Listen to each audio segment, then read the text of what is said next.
Today we're going to review the chemistry unit for my grade 9 science class. So the code we have here is SNC1W. So it's for people in my class and also for people around the world that may be interested in chemistry or anybody in Toronto. This is the basis, the start of chemistry, the first introductory level. So we're going to talk about atoms, molecules, periodic tables, as well as different compounds and elements, and making sure that we understand the basis of how molecules are formed with ionic compounds and molecular compounds. But in order to start, we need to start at the base with all the vocabulary to make sure that we understand the topic. So let's start with what we are doing here. Very nice. So if you think of chemistry when at the base, when you are starting as an introduction, let's see what we have. Now, keep in mind, this is a review for my class, and therefore, if you notice it's going fast, you may want to review parts that is difficult for you. You may have the notes from class, or if you have any questions, put them in the comments. So let's see. When we think of chemistry, the first thing we need to keep in mind is that when you start in chemistry, looking at pure substances is much more easy. So in grade 7 and 8, you've talked about matter. When you think of matter, there are three big states: solid, liquid, and gases. We know about that. You may have done activities on viscosity of different matter. You may have talked about mixtures, and this was important to better understand matter. For grade 9, we've worked with pure substances because it's easier to understand individual blocks of matter than all of it reacting together. So let's see what we have. When you think of chemistry, you need in grade 9 to look at pure substances. Pure substances are divided in two parts. First one is called elements. The second one is called compound. Elements are made of one type of matter only. So here are a few examples. You have iron. Sometimes you may know of iron nails, railroad tracks. Sometimes they're made with iron and other piece of equipment you may have. This is made of one type of particles. We have oxygen. Indeed, oxygen is part of matter, but also in the atmosphere. And we have gold, if you have jewelry, for example, or gold is used in microchips in computers. Now, what's interesting is that if you take an element is made of particles that are made of the same matter. How can we figure that one out? So, for example, if you take this pen, and we know that this pen is made of matter, but if I cut it in half, then I cut it in half, and more half, and half, and half. Eventually, I'm going to be at a point where there's one particle of what is making the pen. So when we have one particle of something, it's called an atom. When you have several atoms that are identical in composition, this is what we call an element. Now, the second group is called compounds. Compounds are grouping of elements together. For example, carbon dioxide, CH4 is methane. We find it in natural gas. Here we have groups of atoms together. They're not individuals, but they're together to create a substance that is identical. Another example I could have included here is water. When you have a glass of distilled water, if you take the glass and you pour half out, and divide by 2, eventually you end up with one particle of water. And particle of water is made of hydrogen and oxygen, so a mix of elements together. These are called molecules. When you have several molecules that are identical, like CO2, methane, and water, and you put them together in a container, you end up with what we call a compound. It's important to always have a look at what a periodic table is. So when I introduced this video, I showed this part right here. This is what we called the periodic table of elements. So let's see if we can have a quick, larger group. So here what we have a table that organizes different pure substances in our universe. So the ones that I've mentioned so far today, we have iron that is located right here with specific properties. We also have carbon here, carbon and oxygen. They're mixed together, and therefore several elements together create a compound. And then we also talk about gold today. So gold is right here. When you have particles or atoms of gold, they're all identical. When you put them together, you end up with gold. So that's a good way to talk about pure substances. Perfect. So let's go back to how we describe those substances. So in class, I mentioned that when you have a pure substance have specific characteristics. So for example, they have physical properties. So when you have physical properties of matter, we can group them into qualitative properties. And here you have the word that starts with quality. So these are often information you get from our five senses. So you can see colors. So it's red or blue. This is purple here. It is my purple, from what I interpreted, is possibly different than your purple. And there's some people that are colorblind as well. You have also, when you are opening a pop, you can hear fizzing. This is your ears telling you that there's something happening there. The touch, sometimes you have materials that are soft or rough. You also have smell. Smells shows that there are some substances in the area. The only one sense we don't use in class, in science class, is taste, because we don't want to taste anything that could be poisonous for us. It's important. The second group of physical properties are called quantitative properties. Quantitative properties are properties that can be measured and actually have what we call this, units. So here the example I have, because I did the lab in class, it's about density. And the units of density is grams per centimeter cubed. If you're in mining, it will be tons per meter cubed. But other physical properties with quantitative data, so here you have this idea of quantity. You have, for example, temperature that is measured in Celsius or Kelvin. You also have length in meters or kilometers, centimeters as well. You also have mass in grams or kilograms. You also have the conductivity, so you can measure the conductivity of a material using either with a multimeter, for example. The hardness of materials, we have the Mohs scale for that. So here we can actually give a unit for the properties. They're called quantitative properties. Now, the next group of properties that characterizes the other group of properties that characterize pure substances are called chemical properties. So here we have substances that can react with other substances and create a new substance. So for example, we have combustion. So if you go camping, can we see that? Yeah. So if you go camping and you have a campfire, you have wood that burns and therefore it's combustion.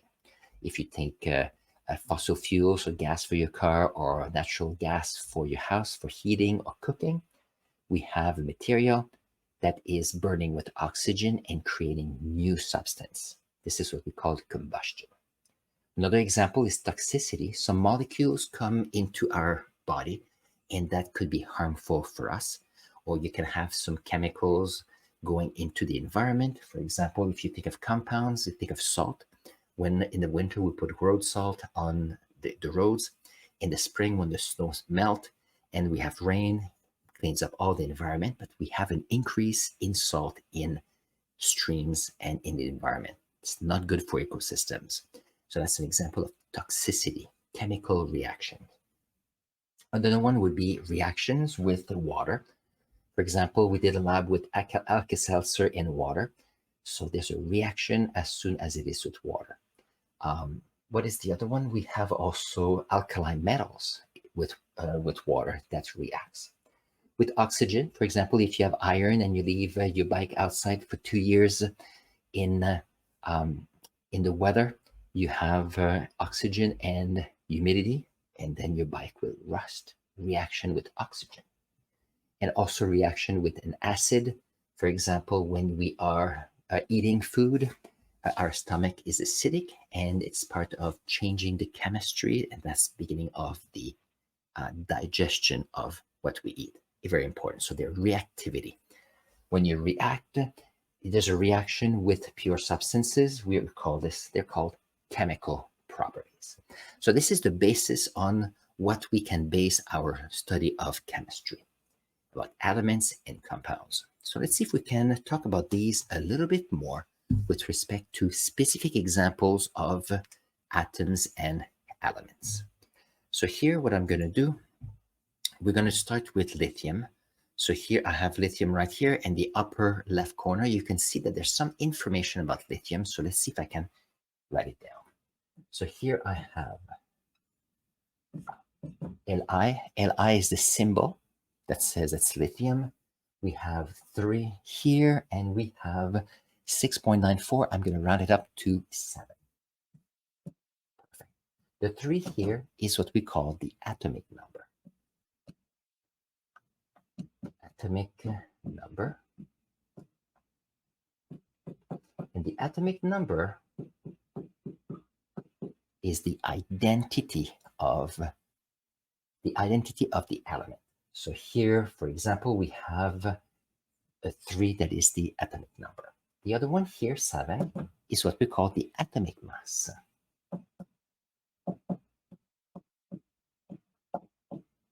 So those 2 pieces of information can help us greatly. The atomic number of 3 tells us that how many protons there are in an atom. So here we have 3 protons. So let's see, 3 protons, and I'm going to say 3p plus. It's going to be a bit faster. Let's see if I can see if you can see the board a little bit. So here we have 3 and 7. 3 is the atomic number, 7 is the atomic mass. To know how many protons there are in an element, we have to look at the atomic mass. Now, what's interesting with atoms is that once we have 3 protons that are positive, materials and matter tends to be neutral. So we also have 3 electrons, like this. So I'm gonna write it like this, 3 electrons like this, and it has a charge that is negative. Interestingly enough, we have the same number of positive and negative so that the particle is neutral. Now, this is a review, so you should have seen those. If you're not quite sure, you may want to go back to your notes. The next piece of information that is important is the number of neutrons also in the atoms. Here we have 4 neutrons. We have 4 like this. I have 4, I put an N and a 0, and here the charge is neutral. Neutron, neutral. So here there are particles in the 3 particles that we find in an atom. Now, where are they organized in an atom? So let's see. First of all, we have what we call a nucleus. Nucleus like this. And in the nucleus, we have most of the mass of an atom. We have 3 protons, and we have 4 neutrons like this. Now, most of the mass is here. So they're like a bunch of grapes. If you want an analogy, it's like a bunch of grapes together, where we have positive particles, which are protons, and neutral particles that are neutrons. So all of this together, they're all held together, and it's most of the mass. That leaves us with the electrons, and the electrons are located on the outside. So here we have 2 electrons here, and we have a 3rd electron there. So here in a moment, I'm going to share with you how do we end up with this organization here. We owe this representation of a drawing of an atom to Rutherford and Bohr. Rutherford was a teacher and Bohr was its student. So sometimes we call it a BR or a Bohr-Rutherford a diagram. It's a great representation because it helps us visualize how the organization all works together. So here we have atomic number, atomic mass, and this is giving all the information for that. Now the big question we have is that if we look at the periodic table again, we can see here that the lithium has an atomic number of 3, and is also on the second row. Interestingly enough, if you look at the period, so if you look at vocabulary for periodic table, all the rows of a periodic table, they're called periods, and all the vertical columns are called groups. So if you take hydrogen here, we have 1 as an atomic number. We go to helium with an atomic number of 2, lithium 3, barium 4, and here if we have iron, we have 26. So as I mentioned earlier, the atomic number is the identity of the element, and they all have their spot on the periodic table. Actually, the periodic table was built based on properties of matter. Very good. If you take the lithium here is on the first column. The first group, they're all called alkali metals. The second group are called alkaline earth metals. We have here the rare gases or the noble gases, which is the last column here. And the second last column here, we have what we call the halogens. Very good. If you were to look at the lithium here, it's on the second group, first column. The first group, the first period here has 2 elements. That's important. That means that there will be only 2 electrons on the first row, and lithium is on the second period, first group. Let's go back to my Bohr-Rutherford diagram. We have the Bohr-Rutherford diagram with the atomic number of 3. It's on the second period, second row, so we have 2 layers where electrons are, and because it's on the first group, first column, there's 1 electron on the outside. So that is a representation for this. Now let's see if we can do 2 more Bohr-Rutherford diagrams that can be useful for you. So let's see, I'm going to have to erase some parts here. There you go.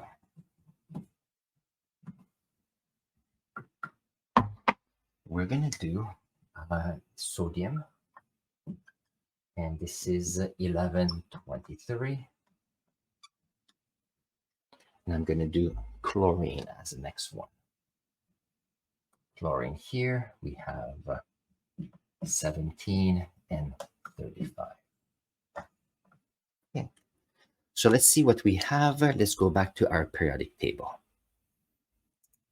So here I'm choosing sodium. If you notice, sodium is on the same group as lithium, same alkali metals. So here we have third period, first column. With respect to magnesium, I'm following the same period here, and chlorine is right here. Chlorine has an atomic number of 17, and here an atomic mass of 35.45. So here I'm going to round it down to 35. And here for sodium, I have an atomic number of 11 and an atomic mass of 22.99. So I'm going to round it up to 23. So let's see what we get when we want to do the Bohr-Rutherford diagrams. Perfect. So here we need to figure out first the information available. Because the atomic number is 11, we know that there are 11 protons. Because it's a neutral particle, if there are 11 positive, we also have 11 electrons. Here we have an atomic mass of 23. We do 23 minus 11 gives me 12 neutrons like this. Now, keeping in mind that when you have a nucleus like this, most of the mass, like 99.999% of the mass is here in the nucleus with the proton and the neutrons. And that's why it makes up the atomic mass right here. Now, the electrons going around, they have a mass. So 1 electron is probably 1/2000th of the mass of a neutron or proton, more or less. Or you could say that it takes about 2,000 electrons for the mass of 1 proton, more or less. A few here is I rounded the number, but it gives you a good idea. If I have this information, what do I have? I have a nucleus like this. I have 11 proton, 12 neutrons. I have here 11 electrons. Now I need to put my electrons. On the first row, there's only 2 of them. On the second row, let's see, how many can we put? We put 8 of them, and then we go with the next row, which is here, 1 electrons on the outside. Now let's look at the similarities. I have here 1 electron on the outer shell here. I have 1 electron on the outer shell here. 2 electrons on the first row, 2 electrons on the first row. Then I have 8 on the second row and only 1 outside. So let's see how many electrons do I have. 1, 2, 3, 4, 5, 6, 7, 8, 9, 10, 11. So that works. Let's go back to my periodic table. So here you could see that for the sodium, I am on the first column, 1 electrons on the outer shell. How many shells or energy level do I have? I have 1 first period, second, third period. So the periodic table helps us with that. Let's double check now to see if we can do the Bohr-Rutherford diagram for the chlorine. So let's see. I have here 17 protons. Oops. I'm going a bit too fast. So I have here 17 protons. If I have 17 positive, I also have 17 electrons. I have an atomic mass of 35. 35 minus 17 equals 18 neutrons. Now I want to add something. When we look on the periodic table, the atomic mass was 35.45 like this. So I rounded the number here to 35. However, there's a number that is right here. And the reason for that is that we have some chlorine that is chlorine 35 like this. But we also have other chlorine atoms that have atomic mass that are higher. So that means here, if we have 35 minus 17, we have 18 neutrons. And here, 37 minus 17, we have 20 neutrons. So here we end up with a situation where we have 2 atoms of chlorine. They are chlorine because they have the same atomic number. Therefore, the identity is the same, but the atomic mass is different. Some have 18 neutrons, others 19, others 20.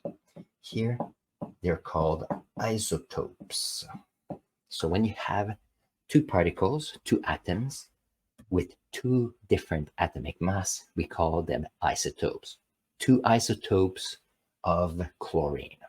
Same identity, different atomic mass. So this is important. Same way if you think of the nuclear fission for nuclear power plants, we have uranium-235 and uranium-238. One is stable, one is unstable, and that's why we use this instability of uranium isotopes to produce energy. Something to keep in mind. Perfect. Let's do the Bohr-Rutherford diagram. So here I have 17 proton, 18 neutrons. Now, keeping in mind that these are, this is not exactly how it is because the nucleus are very, very, very tiny. And the distance here between the electrons and nucleus are much bigger. But here, for the sake of the drawings, it works.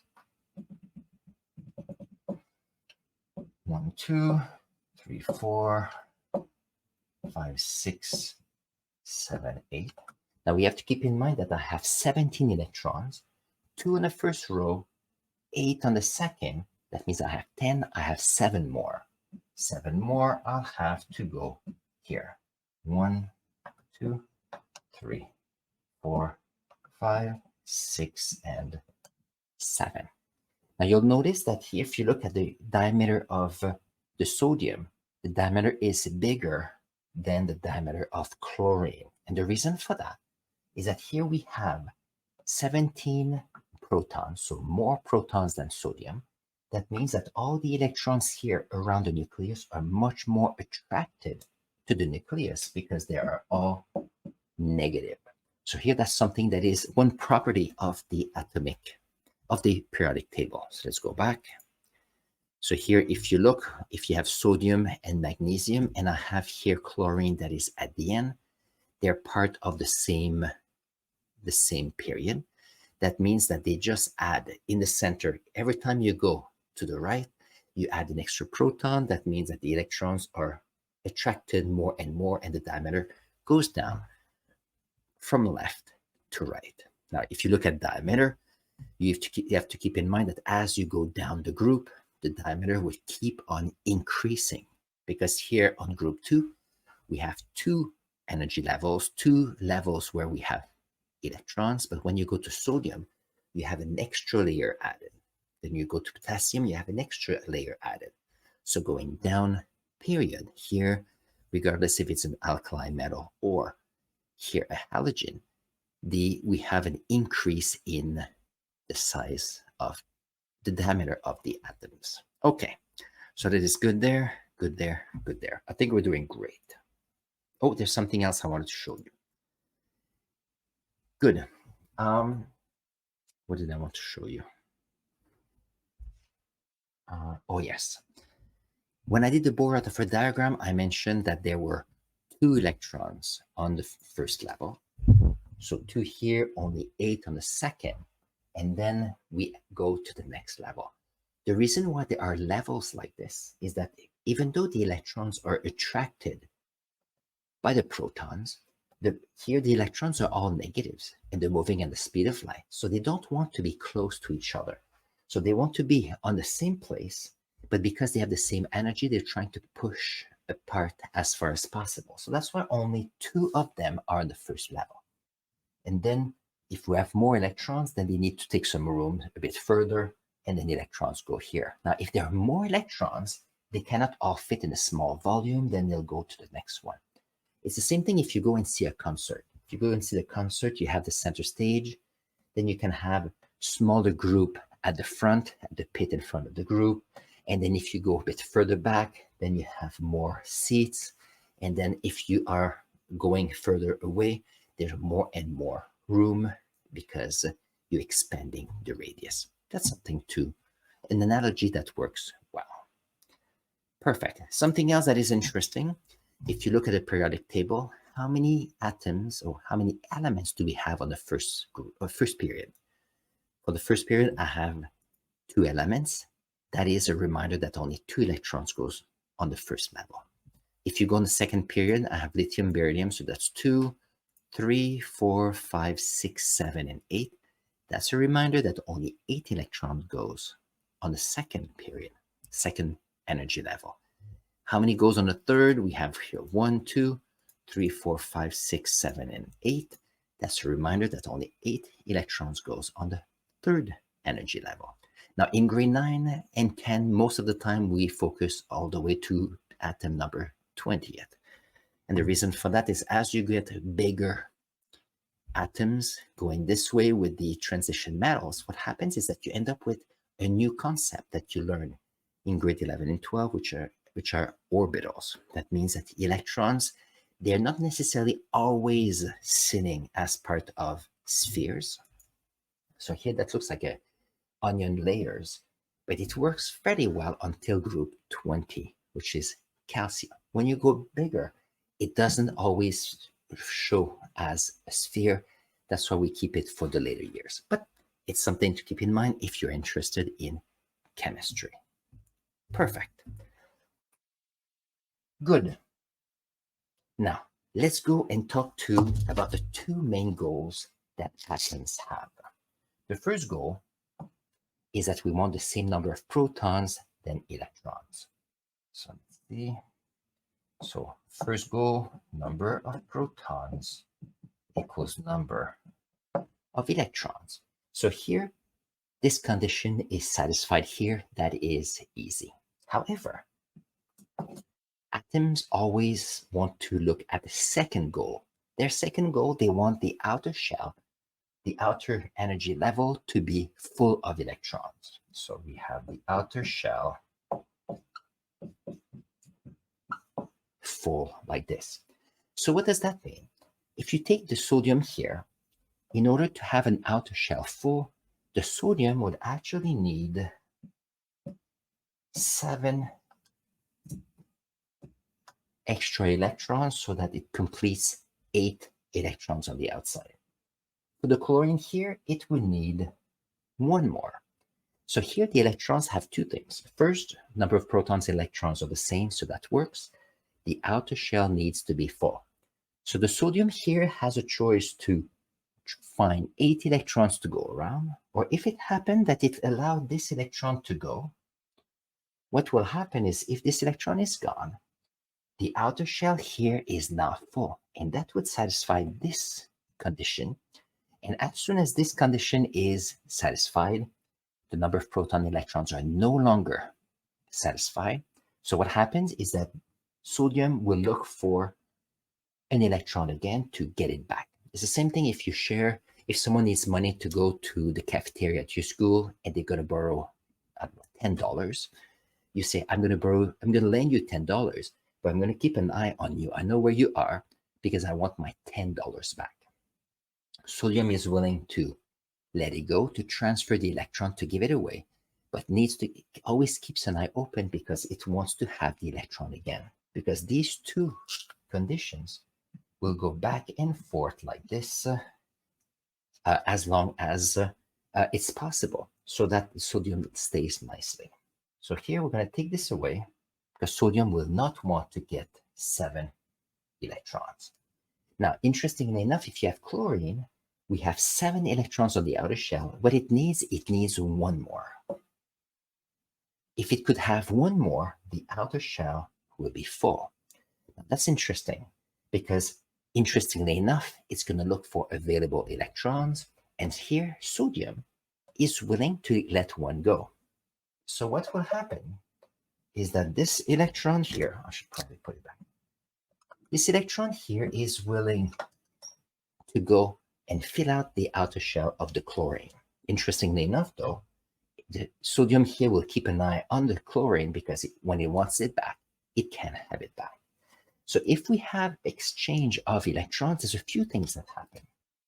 So here we had 11 protons, but now we only have 10 electrons. So we have more positive than negative. So we end up with the sodium that will become a particle that is positively charged, and we call it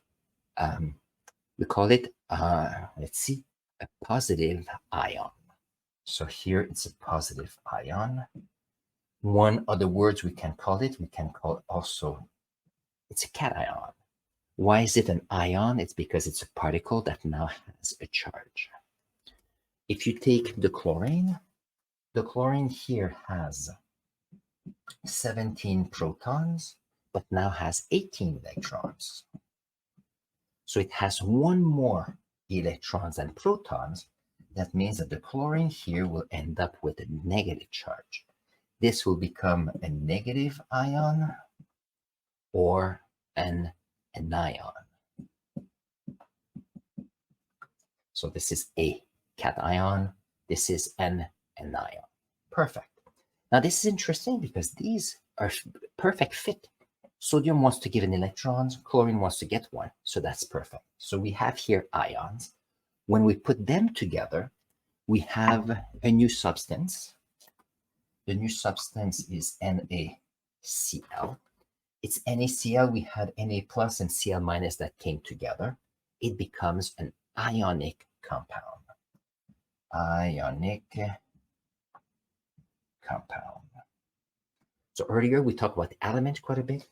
We talked about these two elements. We did the Bohr-Rutherford diagrams. When these two atoms get together, we have a compound, which is amazing. They're called ionic compounds because they are made of ion. Now, if you're looking for the relationship that is happening here, it's called an ionic bond. Ionic bond like this. Perfect. So here, what are they called? Ionic bonds, because ionic bonds are in ionic compounds, which are made of ions like this. So here, this is the first step of going from atoms to molecules, or from elements to compounds. And that is this part right here. Perfect. If you're looking on the periodic table, it's always good to refer to it. I always give a periodic table for my students for tests and exams. And the reason for that is periodic table is a great way to organize elements. But the idea here is not to memorize all of it, but to understand what we can get. So here if we have lithium, which are the alkali, let's see, the alkali metals here, the alkaline earth metals, and here you can have iron, copper, nickel, all of the elements that are on the left side of the periodic table, they will always become positive ions. They will all give electrons. On the opposite, we have here in greens elements like chlorine that will want to get electrons, and they're called non-metals. It's easy, we have metals and non-metals. So if you look here at the compound I have here, I have a metal and non-metals. The metals give electrons, non-metals receive electrons, so that's a perfect match this way. So here, if you are dealing with ionic compounds, you have a metal and a non-metal. What's interesting is that if you put an ionic compound in water, let's see if I can, okay, where are we? If you put an ionic compound in water, because their charges and electrons are moving, they dissolve fairly quickly and fairly easily in water. So most of them are soluble. And interestingly enough, because electrons can move because we have ions, so solution with ionic compounds tend to conduct electricity nicely. When we are in the states where you look at it, they tend to be very stable. So for example, if you take sodium, which is a gray metal, and chlorine, which is like a yellowish gas, and you put them together, you end up with salt. This is like table salt, and table salt is a white solid. The white solid is fairly stable at room temperature, and the reason for that is that all the atoms are keeping tap on where the others are, and they want to stay put so they can give and receive electrons how they need. So that's quite nice that way. So the good question now is that we talked about compounds, which are ionic compounds, but there's another type of compounds that are called molecular compounds. What's up with those? So let's see if we can look at an example for these as well. So here, I know that in carbon dioxide, I have one atom of carbon and two atoms of oxygen. So let's see how we can create Bohr-Rutherford diagrams that will help us understand the structure. Now, Bohr-Rutherford diagrams are a simplification of what is happening in reality, but that gives us a good mental image of what it is. So let's see. For carbon, we have an atomic number of 6. So we have 6 protons. If we have 6 protons, we have 6 electrons. We also have an atomic mass of 12. 12 minus 6 equals 6 neutrons, like this. If you go into the oxygen, we have an atomic number of 8. So we have 8 protons, which is the same as with the number of electrons. And we have here, this is 16. 16 minus 8 is 8 neutrons. Now, we talked about isotopes earlier. So here, the number of neutrons are not always necessarily equal to the number of protons. It just happens that in the lower, the elements with the lower atomic numbers, it is closer. But as you get bigger atoms, then it's not necessarily the same. Very good. I'll give you an example. It's always good to give example on this one. So if you take iron, for example, which is a bigger element, you could see that the atomic number is 26. So if the number of neutrons was twice as much, you end up with 52 neutrons. However, here it has 55.8 as an atomic mass. If you go to uranium, a much bigger one, we have 92 as an atomic mass. And if you doubled it up, it will be 184, but you can see here that the atomic mass is much bigger. So it works more or less similar for the smaller elements, but not the bigger one. Perfect. So here I have, let's see, focus. We have our 3 atoms right here. Now, what's interesting with this one, we know that earlier we have the 2 conditions. First condition is the number of protons equals the number of electrons. Then we have B, the outer shell full. Perfect. Now, what's interesting is that we have here the oxygen. The oxygen would like to have, the oxygen is a non-metal, would love to have 2 extra electrons. So that's one thing here. Here for the carbon could decide to get rid of 4 electrons. So you have 6 positive and 2 negative. Too much energy to get rid of these electrons. So here we could have, okay, so maybe the carbon here could have 4 electrons, whereas here we have our oxygen that could have 2 electrons. So what happened here, we have oxygen that wants electrons, we have carbon that also wants electrons. So what is the only way to do that? So here this week we have the FIFA starting in Europe. So if you play a sport, like for example, soccer, football, baseball, volleyball, you have 1 ball for the whole team. So here they have to share the ball, and that's why they have rules to make sure it works well. The same thing here for molecular compound. Here we will need to share electrons like this. There you go. Perfect. So how will this work? So let's see, I'll show you how it works. So what will happen is that we have the carbon that will take 1 of the electrons here and then move it towards the oxygen. And if you look, if we have 2 electrons from the carbon, plus 1, 2, 3, 4, 5, 6 electrons of the oxygen, we end up here with an oxygen with 8 electrons on the outer shell. The oxygen will be happy. It will do the same thing with the other ones, like this. If the carbon shares 2 electrons, what will happen? We have 1, 2, 3, 4, 5, 6, 7, 8. The oxygen will be happy on this side.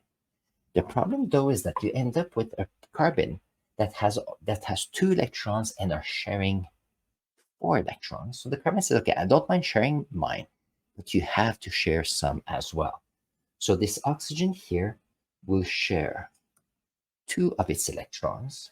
This oxygen here will share 2 of its electrons. And if you look here, let's double check. 1, 2, 3, 4, 5, 6, 7, 8. Now we have a carbon that has an outer shell that is full.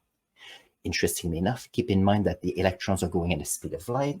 So this electron that is right here will be shared, but then the carbon will want it back, but it's shared here. So here we end up with sharing of the electrons, and therefore we have a compound that is nicely happy by sharing the electrons right here. And then we end up with carbon dioxide, which is a fairly stable compound in the atmosphere. For the same reason, if you have methane, CH4, it is a fairly stable compound in the atmosphere. But if you think of fossil fuel, when we are extracting oil or methane from the ground, they have been there for millions of years, so they are stable. Now, the reason why these are stable, they are sharing electrons, they don't need to communicate as much with other molecules to find the electrons they need compared to the ionic compounds. So here we have compounds that are very stable. And if they go in the atmosphere, they stay in the atmosphere for a long time.